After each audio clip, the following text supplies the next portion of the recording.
ಎಲ್ಲರಿಗೂ ನಮಸ್ಕಾರ. ಓಂ ಶ್ರೀ ಸದ್ಗುರುವೇ ನಮಃ. ಈ ಪಲ್ಯ ಹೆಸರು ಪೊನ್ನಗಂಟಿ ಕೂರ, ಪೊನ್ನಗಂಟಿ ಪಲ್ಯ ಅಥವಾ ಮುನಗಂಟಿ ಪಲ್ಯ ಎಂದು ಕರೆಯುವರು. ಈ ಪಲ್ಯವು ಸಾಂಬಾರ್ ಮತ್ತು ಬ್ಯಾಳಿಯಲ್ಲಿ ಉಪಯೋಗಿಸಬಹುದು. ಈ ಪಲ್ಯವು ತುಂಬ ರುಚಿಕರವಾಗಿರುತ್ತದೆ ಮತ್ತು ಸ್ವಾದಿಷ್ಟಕರವಾಗಿರುತ್ತದೆ. ಈ ಪಲ್ಯವು ಜೀರ್ಣಕ್ರಿಯೆ ಸಮಸ್ಯೆಗಳನ್ನು ದೂರ ಮಾಡುತ್ತದೆ.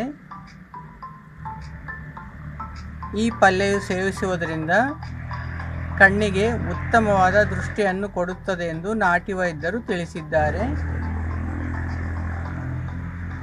ಈ ಪೊನ್ನಗಂಟಿ ಪಲ್ಯ ಅಥವಾ ಮುನಗಂಟಿ ಪಲ್ಯದಲ್ಲಿ ತುಂಬ ಔಷಧೀಯ ಗುಣಗಳು ಇರುತ್ತವೆಂದು ನಾಟಿ ವೈದ್ಯರು ಅಭಿಪ್ರಾಯಪಟ್ಟಿದ್ದಾರೆ.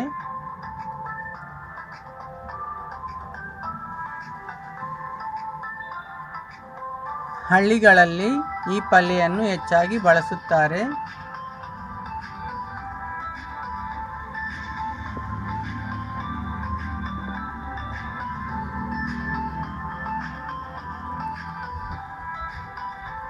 ನಿಮ್ಮ ನೆಚ್ಚಿನ ನರ್ಸರಿಗಳಲ್ಲಿ ಆನ್ಲೈನ್ ಮೂಲಕ ಸಹ ಈ ಪೊನ್ನಗಂಟಿ ಪಲ್ಯವನ್ನು ತರಿಸಿಕೊಳ್ಳಬಹುದೆಂದು ನರ್ಸರಿಗಳ ಮಾಲೀಕರು ತಿಳಿಸಿದ್ದಾರೆ.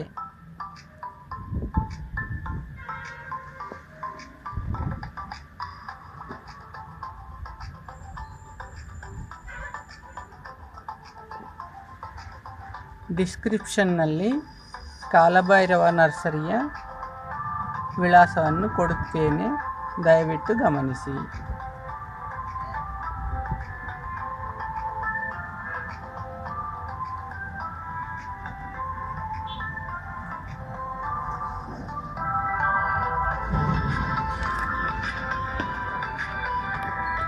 Thank you for watching. Please subscribe, like and share. ತುಂಬ ಸುಂದರವಾದ ಮತ್ತು ರುಚಿಕರವಾದ ಪಲ್ಯವಾಗಿದೆ.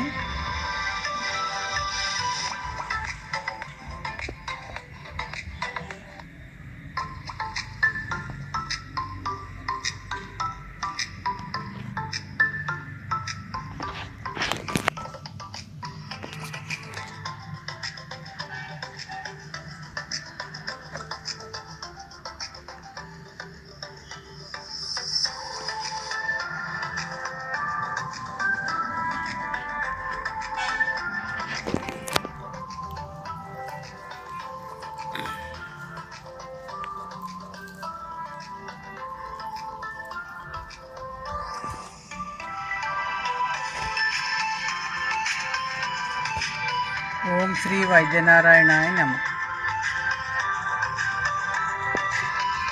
ಓಂ ಶ್ರೀ ಧನ್ವಂತರಿ ದೇವಾಯ ನಮಃ.